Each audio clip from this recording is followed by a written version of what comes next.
妈的，王骁，你是不是蹭流量啊？怎么老是过来？我希望跟你交朋友，我希望对你好，结果呢，我得到的全都是你呼呼往我脸上扇巴掌。它是一个全球最大的智库体系，叫做统一战线。沈博阳都能赚红钱，馆长跳几次阵营，对于大陆来说，你没有办法撼动大陆这边的一个政治定理。简直是冰火二重天啊！民进党他所塑造的是中国要侵略台湾，大陆政府是非常邪恶的，中国共产党是不可理喻。馆长在创造新的模式，这个对于现在两岸，尤其是民进党领导的政府上，赖清德的这样的做法是有很大的打击力道的。大家好，我是来自宝岛的历史哥李一修。大家好，我也是来自宝岛的陪你一起看世的王骁，欢迎收看视频播客宝岛连线。Ladies and gentlemen, welcome the host. 王骁，你这一次接待了馆长哦，你的感受是什么？你直接跟大家分享。首先呢，这一次啊，我也是跟他第一次见，他的给我的感觉是一个一上来就可以跟你熟络起来的人。然后第二个就是这个联络，哎呀，联络实在是太痛苦了。我们一直是在跟那个馆长的助理联络，然后馆长的助理应该是并不这么习惯使用微信，在大陆拍摄是这个样，你如果要做直播或者做拍摄，其实都没有问题。比如说你要是拿一个这个手机，或者拿一个自己的那个录影相机，其实都没有人管你，只要你不怼着别人的脸拍。可是馆长这次来的是一个大部队，首先是他自己的一个拍摄团队，然后另外还有中天的。中天完了，后面几天呢又有像 TVBS 和这个凤凰卫视，所以他这个人群非常大。然后人群一旦非常大呢，他走到哪里去，他会引起人流。哪怕很多人并不是认识馆长，但是他们也会凑过来，就形成一个人流。这样的话呢，对安全、对治安是有隐患的。所以说，在大陆，一旦你有这样的一个拍摄规模，那么你肯定是要去跟场地方先打招呼。所以这个其实跟那个民进党所谓的那种你这拍摄必须要政府同意啊，或者什么不能够直播要有许可证，这个没有关系的，这个压根就不是，这完全就是从公共安全和各自场地的商业和他们的舆论的这个利益角度去考量，人家必须要拍摄的一个提前的报告。第二个就是这一次的整一个旅程。一开始我是给馆长去提供了一些点位，但是呢，我们不会从一个游客的角度去看待上海了。那么我给他提供的这些点位基本上都没有经典的旅游路线，都是一些我自己去开发的一些什么，你说这个蹦迪啊，然后平时郊游啊，然后什么这个野餐啊，等等等等那些地方，就是比较轻松的一些地方，可能就是深度游上海吧。但是他这一次呢，更多的是一个挺传统的旅游外地游客的这么一个旅行路线，因为他是找了一个当地上海本地这边的一个旅行公司，可是这里面就有问题嘛，我都不知道是网红。对，好像我只知道是有播台湾游客，对吧？真的，因为从那个导游的反应看得出来，他以为他在接待一般人，只是说，这带了一个摄影团队来，但是我觉得他有一点不知所措，所以他不太习惯怎么样去面对那个镜头，然后他也不太习惯。但那个导游是纯粹是导游，所以我看聊天室里面很多人说会不会换导游，我觉得也是非战之罪。对，还有很多人都把这个矛头指向那个导游这个小姐姐嘛，他们心里面都有一套词儿的嘛，去每个景点都那套词儿我背下来就好了，然后我给你讲。但是那套词儿，你如果放到互联网上面，互联网上面都是什么人呢？都是人精啊！网友肯定会觉得，哎呀，你怎么这个也不说说，那个也不说一说？对。但我说人家只是在做人家的一个工作。那么我觉得我为什么要隔三差五要冲到这个屏幕前面去聊几句？因为我不希望说场面尬掉。台湾人确实大部分对王骁是陌生的嘛，问题就变成说有些馆粉他可能不太清楚，所以我也有跟馆粉王骁呢在大陆这边呢，光是 B 站2个频道加起来是有600万粉丝的，所以呢大家要了解到他今天呢是来帮忙馆长来进行这一次的这个旅游啊，不要再说人家去蹭流量了。但是我告诉大家，网红就是互蹭嘛，但是馆长本身谁跟他合体都会被说蹭，为什么？因为馆长即是流量2字。不过我觉得这次很棒的地方是这个模式啊，就是它是纯粹民间的。然后当时呢，我就会觉得，我说如果说是他跟导游进来的话，肯定是导游把这个豫园给讲一遍，但是这太像一个传统的旅行团会干的事情了。然后既然馆长他的目的是要多看一看大陆的发展，那我当时就在门口玩了个尬的，我说咱们要不然那个看看 AI 来怎么样子给您介绍一下这个豫园。结果在那边思考了半天，哇，这是太尬了。然后大家一堆人说，哇，王骁你不要玩尬的，还有好多人到私信来骂我说，哦，你干嘛搞那个 AI？ 那个 AI 太尬了。我说，哎呦，对，确实我也觉得太尬。我说下次我应该直接把这个东西直接打开打好，然后跟他说一下，或者呢，我就直接跟他说，哎，我刚才查了一下 AI， 然后他怎么介绍，可能会更加自然一些。所以啊，你看，确实不单单没有官方，甚至没有台本。一不小心就尬掉了，我自己也非常尬。所以其实这个是这一次的一个这个真实的状况哈，我想。今天特别把这一段给讲出来，就是希望大家不要再阴谋论啊，不要再被这个台湾这边的绿媒给带走了。非常民间的交流，把它政治化到一个无以复刚、无限上纲。不过讲到这个，我们也要做一点延伸啊哈，因为其实馆长这次引起的旋风，在里面呢，汪小菲给了他2个评论，我觉得非常的好。一个呢叫做勇气，馆长个人勇于面对他过去，他后来也基于这个勇气，他也跟中天道歉，然后也跟大家说哦，他过去被民进党的说法给影响了。第二个呢是勇于认识，他把所谓两岸和平这件事情把它背在自己身上，他做了有一个很有使命感的感觉。我认为这件事情他在创造一个新的不一样的模式，除了这个纯粹民间模式之外，也创造了一个里程碑。可以说这一次的直播，我记得没错，昨天统计为止，他4天的直播累计流量至少1600万，在 YouTube 上的话，至少在台湾的热搜榜天天都挂第1名。但是呢，在这件事情上，我个人感觉哦，我们从国际地缘政治的，或者是说从一个历史脉络的意涵，我们可以来做一些解读。那我就先来问王骁好了，你怎么看呢？从一个大陆人的观察的角度，你看到什么，或者是网络上的舆情？首先呢，要知道的一点就是，大陆也是一个舆论非常复杂的地方。虽然呢，民进党喜欢把大陆给描绘成一个没有言论自由，大家都只能是跟着政府的思维去思考的一个地方，但是其实大陆的舆论的复杂、多元和丰富的程度是世界上都很少见的。因为这里首先人非常多，然后呢，地区之间的发展和地区文化的差异又很大。首先第一个就是反对接待馆长，反对馆长，甚至呢认为馆长是这个不好的。因为首先我们要知道一个背景，就是馆长以前，你看他这一次道歉，他道歉的原因也就是说以前说了大陆，说了中天很多这个不好的话，大陆方面有很多人都记得这些事情。我不得不去引述蔡正元博士他当时说的一个观点，没有错。今天两岸之间的和平，最主要的贡献者是谁？是中国共产党。如果说你让大陆的民间，尤其是让90后甚至00后，你要问他怎么样解决两岸问题，第一种是不关心台湾，第二种可能性，很大的可能武统。问他和平统好不好啊？不好，要武统。这个是现在大陆的一个年轻人里面的一个主流舆论。这样的声音，一是来自于最近这20年两岸交流，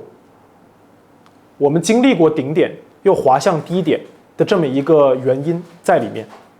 然后很不凑巧的是，馆长刚好在向低点迈进的这个过程中，他属于是一个扮演过一段时间的推动力量。然后第二个是2019年的香港问题的总爆发。对于大陆的很多年轻人来讲，就是我们在处理两岸3地的问题上面，我们一直是叫以和为贵，一直是希望就是说，哎，我尊重你的生活方式，我尊重你自己的这个生活体验。结果我换来的就是越来越离心离德。所以说我这一次去接待馆长，有许多人跑到我的评论区里面来批评我说不应该去接待他，不应该给他这么高的规格。第二种支持，在他们看到馆长来的时候呢，他们会觉得 OK， 这是一个我长期关注的一个网红，他可能说了一些什么我都不知道，因为后来馆长做健身的视频做的逐渐少了嘛，对，所以可能有一些人说我当年看过，哎，这个人他来大陆了，我想要去看一看。但是可能他根本就不知道中间发生了什么事情，因为还是我跟你说的，民进党执政这9年，很多人其实不是说对台湾产生了什么样的态度，而是压根就不关心台湾问题了。然后第三种，大陆这边啊也有这么一波网民，他们也认为，哎，他们也认为有政府参与，啊，他们就会说呢，哎，这馆长啊活出了统战价值，在大陆统战叫什么呀？是当年抗日战争的时候，就是为了把所有党外的人士给团结起来，共同抗日。所以说要有一个整体目标，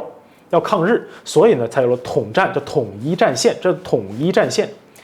然后在今天呢，大陆的这个政治话语中依旧有统一战线这么一个概念。统一战线的意思就是把所有共产党以外的各界社会人士给团结到一起来。还是有一个整体目标，但这个目标是什么？这个目标叫做中华民族伟大复兴，它是一个集思广益，你甚至可以把它理解为今天全球最大的智库，所以它跟台湾所理解的统战其实是两回事。当然啊，还有这么一群，我还关注到了一些人，就是台湾的统派，而且是长期以来的统派。比如说已经在大陆发展的像这个黄志贤女士，然后像这个王炳忠等等。黄志贤老师呢，他当年在台湾做节目，然后后来受到了这个民进党的一个迫害，然后后来他现在已经来大陆去生活了，然后他可能就会认为说，馆长这样子不断的变色为什么我们要给他这么高的待遇？然后呢，那对于这些长期以来的统派，那是不是也是一种就是说心理上的落差？那么我这次为什么要去接待馆长？当然，首先是历史哥把这个任务交给了我。谢谢。我觉得呀，这种对吧？我觉得这个事情，既然受朋友之命相托，那我觉得不管你的政治倾向是什么，但是呢，大陆很大，大陆的心胸也很大，我觉得去接待一个客人没有什么问题。既然国台办既然政府当局都没有打算给他发出来一个什么通缉令或者禁止令，那么交朋友总归是没有问题的。我觉得应该去接待一下。然后呢，我接待他，从我的私心上面来讲，接待他不单单是接待他，也是接待所有看他直播的观众。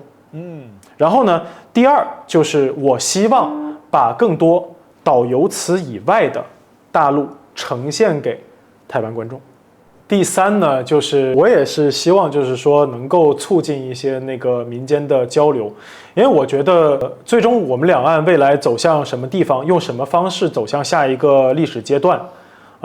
这些是大人物，是在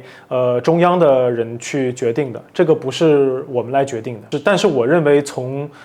民间这边来去说的话，我认为应该把更多的理性的声音、合理的声音，并且说是一些思考的想法，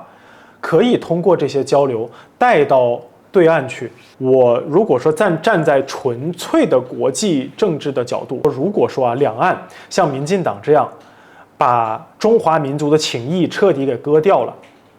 那你就只剩下国际社会的丛林法则。那么如果从严酷的丛林社会的国际法则里面，我们就没有什么好聊的。如果说只是比谁拳头大的话，我对于大陆的绝对实力充满信心。我认为大陆目前是跟美国在掰手腕的一个力量体，所以我从来不认为台湾会阻碍到大陆的崛起和发展。为什么我刚才特别有感受呢？就是肖哥在讲其实点到一个很重要的点子上，就说到底台湾人是怎么想？因为我知道很多大陆的朋友在看待台湾的时候说，哎，台湾真的是很伤心难过。刚才其实肖哥反映了很大的网友的一个看法嘛。这件事情对你来讲，虽然是我的托付啦，但是基本上对你来讲你是有压力的。什么压力呢？就我做这件事情，对我在大陆的流量跟上没有太大的帮助嘛。如果就从比较自私的角度来讲，可能还会让我搅进一台泥潭里面，那搞到自己，这是有可能性的。可是为什么想做这件事情？包含我上次去，还有我看到馆长去，尤其汪小菲说是一种使命感，总是觉得两岸大家讲白就是同胞嘛，那这种同胞一家人的概念，你最后用这种拳脚相向的方式做结，是何等悲伤的。你就看乌克兰跟俄罗斯，虽然他们分家了，但事实上他们祖辈，不要说祖辈，他们的分家是到了20世纪真正的时候才事情啊。他们的话是可以共通的，他们的基因血统，老实讲，外国人根本分不出来你到底是乌克兰、白俄还是俄罗斯，谁看得懂？没人看得懂。两岸也是这样，甚至在外国人眼里，他甚至还是分不清楚韩国、日本、台湾、大陆或者是港澳的新马的华人，甚至他们也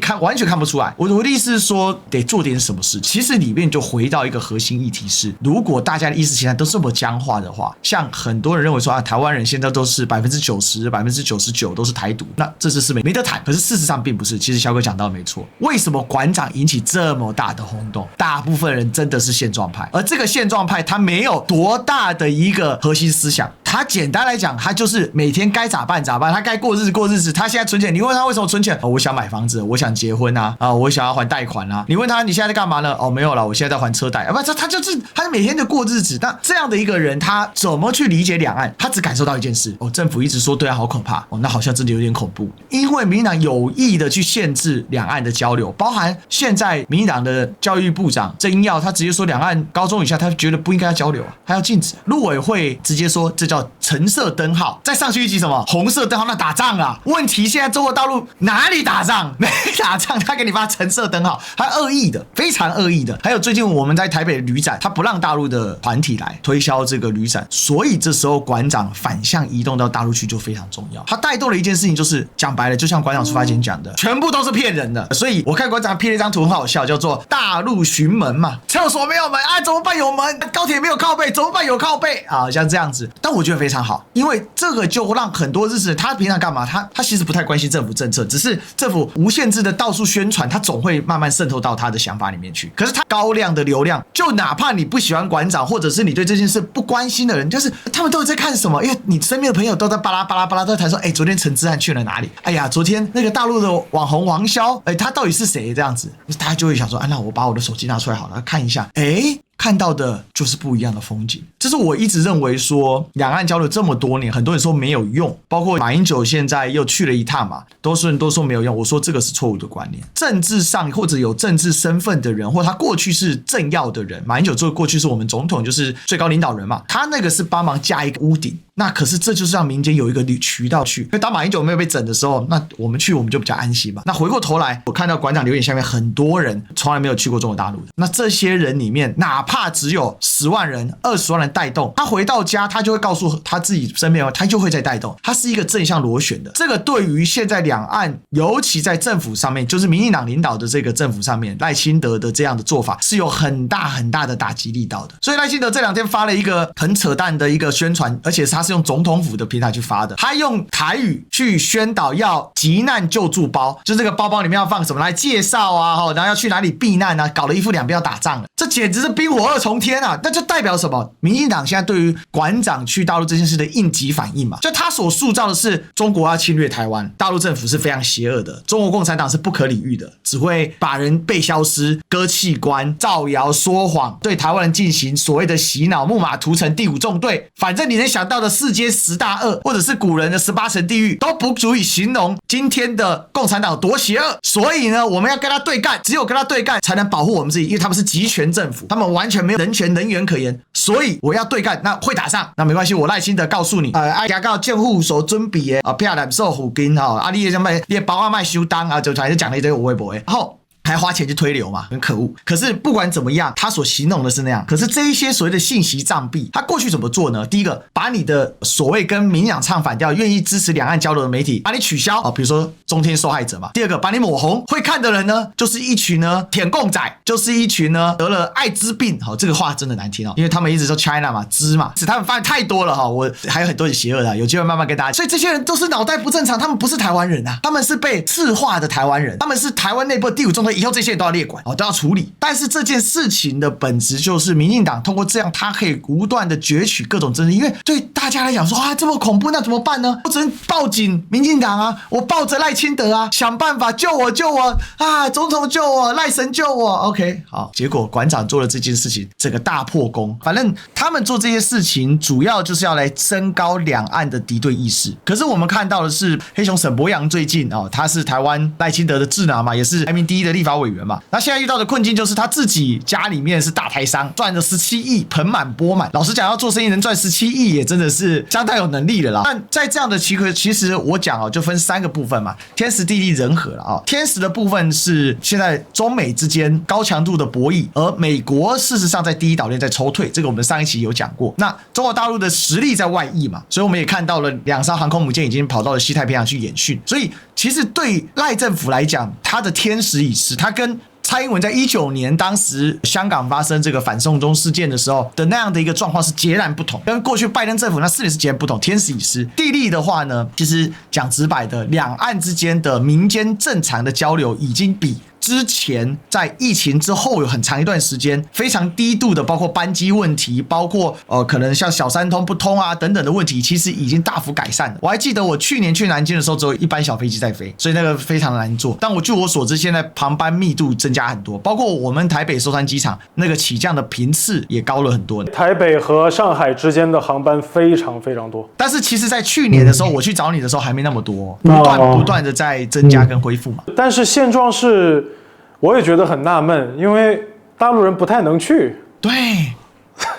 所以我可能就是台商在飞吧。除了台商之外，一定有一些旅游观光，而且是单向的，因为现在我们去不了嘛，这是关键。那当然很难恢复到两岸之前频次，因为毕竟民党这样有意的主打嘛。可是如果台湾人去了这么多，又回来那么多，那代表地利的状况是比之前好很多。因为其实民进党为什么害怕开放大陆人来台湾呢？因为一旦开放，班机更多，你更挡不住。因为这个是一个规模效应嘛，航空公司它讲究的就是一个大规模效应，然后它赚取那个相对小的利润，可它需要大量的机队不断在运行，能跑飞机不能空置，空置越少越好，所以它需要这样的交易。但是不管怎么样，已经比疫情期间被民进党强行隔断的状况好很多了。最后就讲人和。其实到目前为止，刚好民党酝酿这个大罢免，然后酝酿了这么多的事情，但是都太反智了。你想，民党头部好像叫八炯啊，他面对馆长来势汹汹的时候，他跑到台北吃火锅，然后开了一个直播，只有3000人，然后在那边酸馆长的这个直播有问题。最近他上了台湾的另外一个媒体啊，也是绿媒啊，那他就说啊，我要去中国会被抓，然后我有1000万，45万算什么？这种鬼扯的话都讲出来了，那可是这就代表说青鸟越凶，就像很经典那句话，周星驰的《武状元苏乞儿》里面讲的，他说：“皇帝你蹲下来，有多少乞丐不是我决定的，是你皇帝决定的。今天有多少人挺馆长，去到现场接机的时候大喊馆长你不孤单，是谁决定的？馆长当然他的努力是有，但他能卷取如此，我说的这叫现象级的一个状况，甚至是里程碑级的一个事件。”是你赖清德比蔡英文更加夸张、更加蛮横，或者说我们说这个台湾话叫怀茶里长，横财入账，就硬要这样嘟进去所造成所爆发出来的结果。所以从这3点我们就会看到天时地利人和都站在馆长这边，他所爆发出来的能量就会非常的巨大。而再拉回来讲，我们把这天时地利人和再拉大一点，我们拿到国际地缘政治跟历史脉络来看，大家还记得我们上一期还没看的赶快去看，我们谈到了第一岛链的一个变化，就是在日韩台菲都出现了一些这所谓第一岛链的这4个政治实体出现了一些转向，每一个地方都在找政治解决方案取代军事冲突方案，可是赖清德却想要不断的用升高军事冲突方案来找寻他在台湾内部的政治解决方案，因为他就是一个3重少数的领导人，3重少数的总统，党内少数，得票少数，议会里面少数，在立法院里面少数，但他的解决方案就是不断升高来恐吓来威胁台湾人，而馆长这时候就是触动了民进党逆鳞。所以你刚才问到一个关键是到底台湾人怎么看的，我先讲这是一个截然的冰火两重天，绿媒跟青鸟民进党的社群简直发了疯了，疯狂攻击馆长，这些争论节目这就是馆长题，3立被人家统计啊2天发了100则啊，甚至有人统计4天绿媒发了1000则打馆长的标题。最夸张的是我那天要去接机的时候，我先在自己家里做个直播，然后告诉大家我准备要出发了，我说绿媒这太夸张，他们到现在还在攻击我的手机，竟然一天到晚跳出3例黑馆长的，不管在脸书在Twitter在各种平台我竟然都跳出来，我说到底是怎么回事，我就说好，现在我不胡乱，我都没有先查，我说我现场打开我的脸书，然后搜寻3例的脸书，一打开5分钟前又发一篇黑馆长，就荒唐到这种程度哦。那代表什么意思？我觉得青青鸟的破大防，在这里面它背后有很强的一种极度的一种不安感，也就是馆长做的这件事情，他撕开了一道创口，这道创口是非常巨大的，而大到民进党没有办法在过去用黑熊、用八囧、用曹新成、用米兰浪这些家伙去把它缝合，也没有办法呢用其他方式去做，他们只能做一些无力的抵抗。最有趣的就是民进党社群里面哪些人在带头呢？除了我们刚才讲到刚才那几个他们的 KOL 之外，还有他们的立法委员，像是包括在台湾比较有名的吴思瑶，他是民进党党团3长，跟着柯建铭的。吴思瑶就拍了一部讽刺馆长的影片。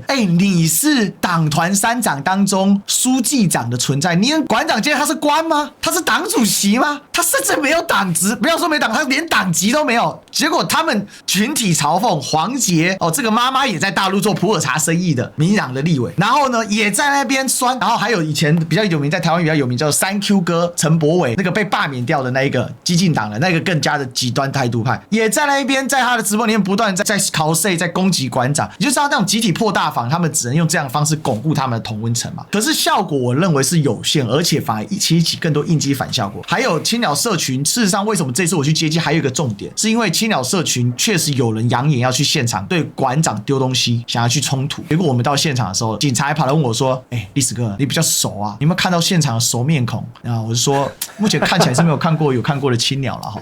但是就那天他们真的没出现，然后八囧也消失了。本来浩生不是要闯吗？就人也不见了嘛。因为八囧大家知道，他之前做一个非常恶劣的性质，在大陆这边的网络上也有传播，就是他去猎杀陆配，跑到人家家里面去抓人家，然后去霸凌陆配的小孩。对，这事情其实在对岸有非常恶性的一个宣传，然后雅雅嘛，他被赶回去了嘛。所以这种人你不用说他什么来大陆被抓有1000万流量，你如果真的是说这个绿营啊，依法去行政，他就应该被抓。对，你光是涉违法，你去骚扰人家就是不对了吧？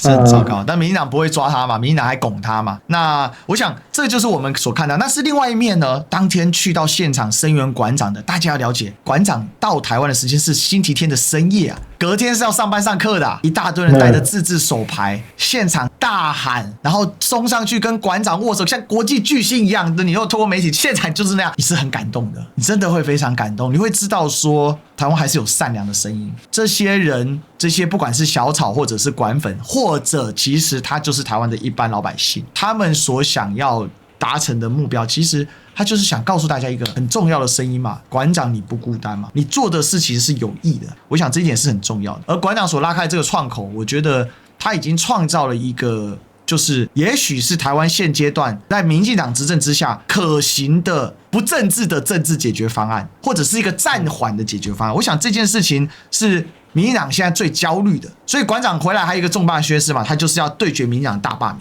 那这件事情其实会深刻的影响了接下来台湾政治格局。只要大罢免民进党发动失败，那赖清德就不是所谓的跛脚总统啊，他是下半身截肢啊，直接就没了功能。就大家知道你没用嘛，你花了不知道花了到底10几20亿在搞这个东西，然后结果你最后失败了，光直接投票成本就非常高，更别说他们其实无量的成本在投入给这些所谓的民间大团的各种志工费啊，各种宣传经费啊。他们那个宣传车多可怕，他们宣传车都是那种好莱坞大台的那一种大卡车，后面拖着那种集装箱改装的超大 LED 面板，开来开去。然后反霸团体呢，那是可怜，那就是立委自己去找一些小经费，还不能募款，然后发个小扇子这样子，这落差非常的大。不过我这边倒是想要来问一下肖哥的看法，就有一个点我很想知道，你从国际地缘政治角度来看，虽然这件事在中美博弈里面其实是微不足道，老实讲，就整个大格局来说，就像您刚才说的，台湾的体量现在已经难以撼动，直接撼动中美问题的核心。可是它确实会让中美问题有一些蝴蝶效应。那如果台湾人民积极的在这个方面寻找一些答案，比如说以馆长为带起这个风潮寻找这些答案的时候，它还是会带动一些变化，或者至少让台湾没那么抽象嘛。第一岛链都在转向，就你台湾不转向，那总有一个转向的空间。肖哥你怎么看？就是我们还回到我刚才一直以来的那个观点，就是中美之间博弈，台湾一直是一个美方的筹码，这个是我的第一个判断。然后第二个是台湾自己手中掌握的最大的一个筹码，叫做中华民族的民族情谊，这是我的第二个判断。那么台湾方面现在在不断的降低自己的重要性的原因是，台湾当局在不断的降低所谓中华民族情谊的这样一个筹码，对吧？因为我还是我们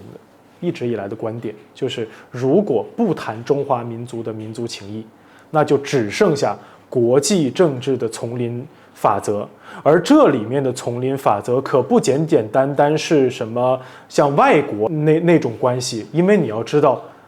当台湾在放弃中华民族民族情谊的这个过程中，是绿营不断的在制造大量的在伤害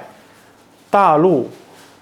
很多人的感情的行为，所以这里面一旦说明天这个情谊不在了，并不是归零，而是直接变负数。并不是说以前，比如说马英九时期我们期待的大陆这边期待的是统一，统一就100分，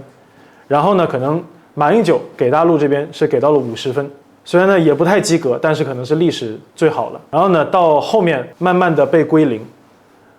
归零。如果说今天、明天这个东西一不在，直接啪掉到什么负100。大陆是跟其他的实体讨论都是可以讨论的，因为大陆的政治或者说是政治智慧从来就不是看这个一城一池的得失的。今天我接待你也好，明天你出问题了也好，就是你无足不会伤害到大陆往前行进的一个方向，它可能只是会起一些波澜，就是这个样子。那大陆会有自己的一个整体的一个方向，而这个方向它不以岛内的政治为转移。比如说你像这个新中国第一任这个人民政府的副主席李济深，李济深当年是国民党里面412这个屠杀共产党的那个屠夫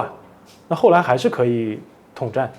对，所以那个时候李济深已经从一个具体的人变成一个虚拟的政治符号了。所以这样政治定力不是像台湾学这个美式的这个制度，说这个4年搞一次的这样政治眼光可以去跟大陆的这种政治定力相去比较的。OK， 这是第一。然后第二是美国会由于台湾在不断降低这个中华民族情谊的这个筹码重量，美国把台湾作为一个筹码，它能够变现的这个几率就越来越小了。所以你碰到一个喜欢做生意的美国总统，他会尽快把台湾进行变现。今天还能卖点钱，明天卖不出钱了，那可能对于美国人来说，就是我忘记是哪一位老师了，可能是沈毅老师还是那个蔡博士，反正我觉得他说的有一点很好，他说的是在两岸问题解决的那一瞬间，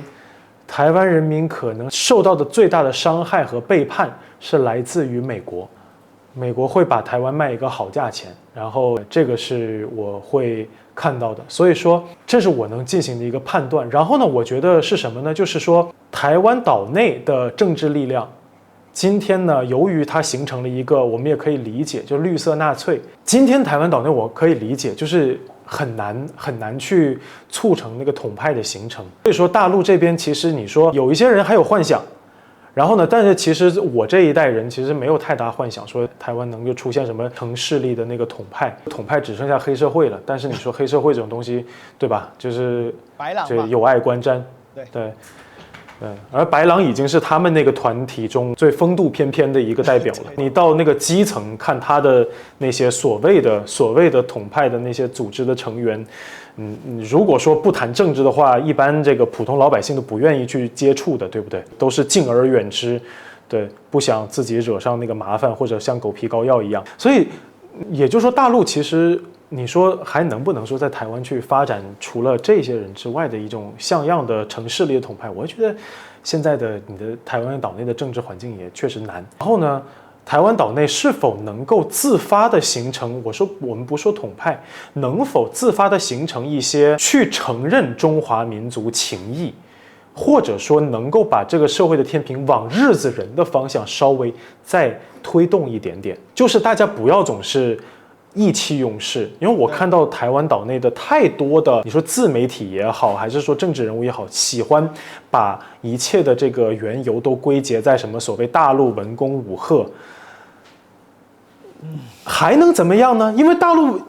我们任何人都不能想象历史是一张白纸啊，所有东西都是有历史原因的呀。对，那你当年在这个两岸问题上面，你跟美国搞了多少的事情来针对大陆，已经人之义尽了。就是说，我们两边谁也不要装谁是这个清纯无辜的一个，大家对，不要当白莲花，就大家互相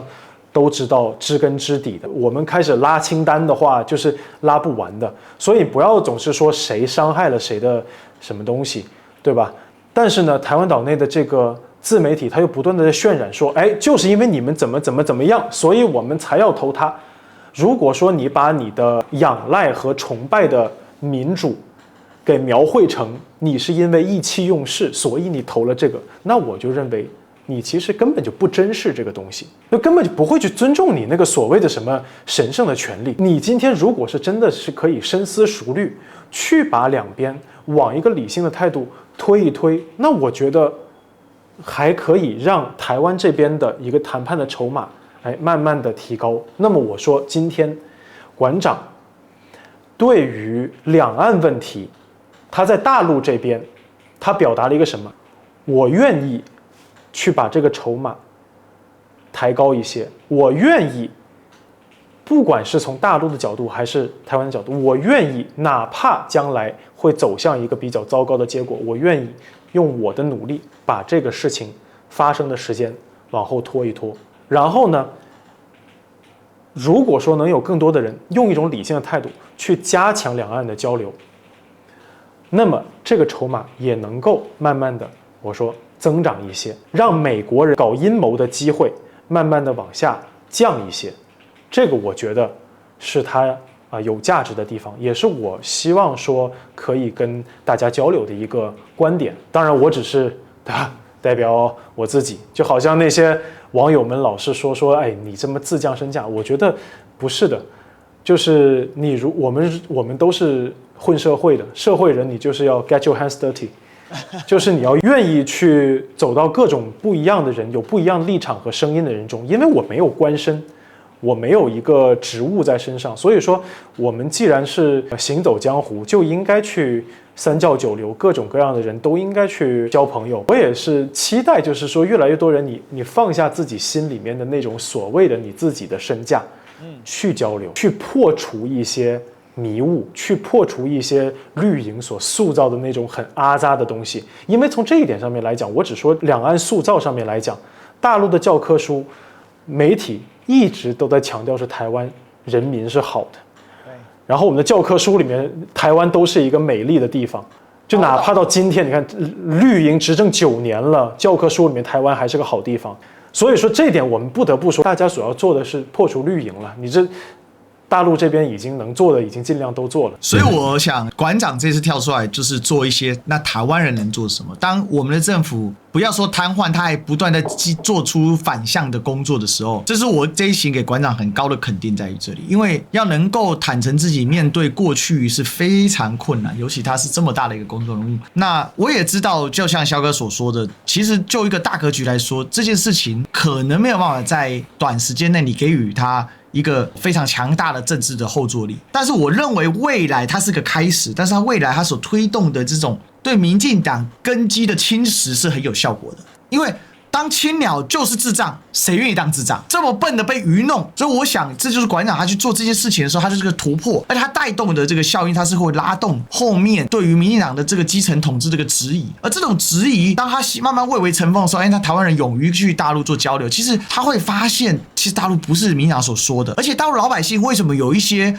愿意介绍给台湾？我自己个人的感受是，大家了解，就在我们中华文化里面就是这样子嘛。我们不去攀比，中华文化不强调攀比嘛。你看西方的这个基督新教里面，他很强调攀比嘛。我就是过得比你好，我就是上帝的选民啊。所以他们会刺激他们的人性的贪婪，但我们不强调贪婪，但是我们强调是分享。我把这好的东西分享给你。其实馆长看到那个所谓的旅馆机械送，他跟我的第一个反应是一模一样的。大家了解吗？这个在大陆很稀松平常的事情，因为在台湾有很多讲白了就资本家，他不希望去更新这个嘛，因为要花钱啊，他对他的住宿率可能没什么显著提升，他就不做了嘛。这个东西其实不是很难的技术，可是其实我老实说，今天看到大陆这样的发展，我们是与有荣焉的。很多人会拿来比说，哎，你看像台北落魄，我不会从来不用做贬低台湾去抬高大陆，也不贬低大陆就去抬高台湾这种事情。我觉得馆长在这一期里面，他就是充分展现这种态度。但是绿营当然不舒服嘛，他一直不断的这些青鸟就不断说馆长在贬低台湾，然后去撑高大陆，就是想要做啊，你就是统战样板灯。但是其实不是的。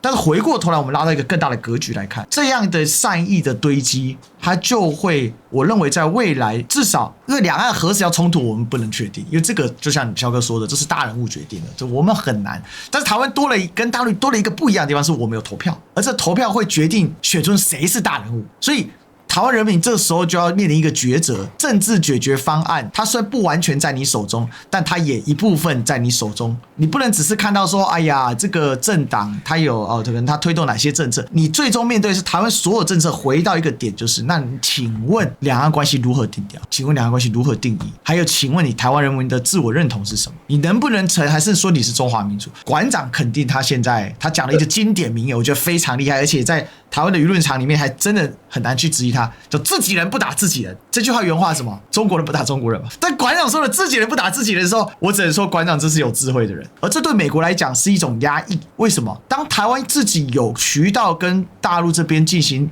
直接的沟通，或民间之间形成友善的气氛的时候，美国再怎么想把台湾卖出去，他首先得先让台湾是个筹码。可是当台湾人选择不当筹码的时候，我才不做你筹码的时候，请问你美国能够怎么样嘛？而且台湾就是过去对美国有很多媚俗的想法，但是我们要谢谢川普，他帮台湾做了很多美国祛魅的工作，而且是大大的祛魅，用重拳捶你的头，那这非常的直白，让台湾很多的想法开了啊，原来不一定美国人指的是爸爸吧？虽然老一派的政治人物很多是定格在那边，但不管如何，我觉得今天我们讨论这个议题，其实对于我们这些岛岛连线来说，其实格局是没有之前那么恢宏，可是它是影响你我之间的一个生活的点。所以直白的讲，今天我想我们把拉拉扎讲那么多，其实是要告诉大家一件事情，就是在这里面我所看到的第一句话叫做莫以善小而不为啊，就是说虽然它都是小小的，好像看起来就是民间的交流，可是它就会有一个很大的涟漪效应，我觉得慢慢的在产生很棒的一个氛围嘛。馆长过去对大陆的批评指教那简直，但是大陆人民还是这样子，那个开阔的自信是我觉得台湾人民要去学习的。老实讲，我们不能着眼小处，可是我觉得这是一个互相，就是当台湾人民唤起他脑袋的记忆，我相信肖哥一定很清楚，台湾的很多制度都是大陆制度，就是我所谓大陆制度说大陆国家型的大陆型国家的制度，可是我们是一个海岛型的政权，然后就形成很多很诡异的、非常不协调、很不搭嘎的一种很奇怪。每天说我们是，比如说绿营的说法啊，每天我说我们是海洋国家，我们要面向海洋，但是他所有的，包括赖清德本人的心态，都是一个大陆型的执政者的一个心态，这是很奇怪嘛。赖清德说台湾要领导世界啊，让世界看见。老实讲，如果你今天真的是一个小国寡民的国家，你根本不会讲出这种话，你会想说图鲁瓦太过分了。好，随便啊，你说你会想马达加斯加讲这种话吗？马达加斯很大一个岛啦，对吧？那这不会嘛？这是36000平方公里的土地，2300万的人口，做世界的领导，这等气魄是。如果你是960万平方公里，14亿人口，那非常合理。但你不是嘛？这是最大的问题在这里。但是台湾人民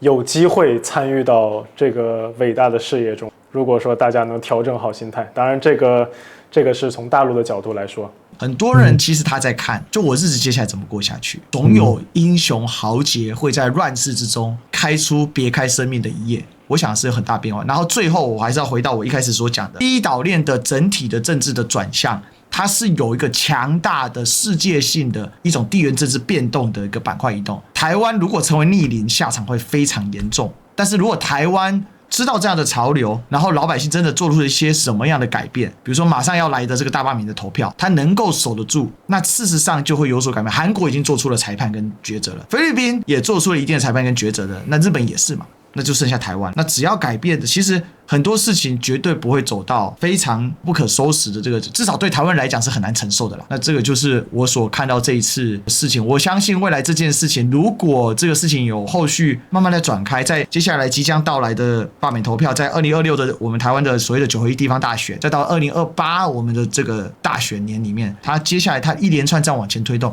那这个事件我会认为它就有它很强的历史的里程碑的效应。这是我这个由衷的期盼啦，因为我其实这一次看看了非常多馆长直播，我自己心里面是很多戚戚焉的，而且感受很深。最近因为也跟北京这边李翔他们合作，我们也聊了很多嘛。他倒是讲了一句话，我觉得很有意思，也分享给大家。他说有一个退伍军人的他的观众跟他讲说，其实馆长来，他也是让两岸的兄弟之间减少流血，也许血不见得不可能不流，也许我很难说，但是减少流血这件事情当然是越多越好。我相信我们两岸同胞的一个智慧应该是比北方的那群毛子来的好一点吧。昂萨是最喜欢看别人同事操戈的，斯拉夫人打内战，对吧？朝鲜族打内战，阿拉伯人打内战，他也希望这个华人可以打内战。对，但是可能我希望我们不要让他们得逞吧。那台湾这一次的转向，当然还有的观察了。那我们自己也参与其中啊，再一次的谢谢大家，尤其谢谢肖哥，好，这个真的很热情的帮我们接待了馆长，这个真的是改变了很多事情啊。我以前是不关注台湾问题的，结果就是因为跟历史哥，我现在一不小心变成了这个台湾问题小小的一个当事人。也感谢你这次信任我，然后呢把我推荐给他做一个接待，然后呢我也期待就是未来呢有更多的这个台湾的朋友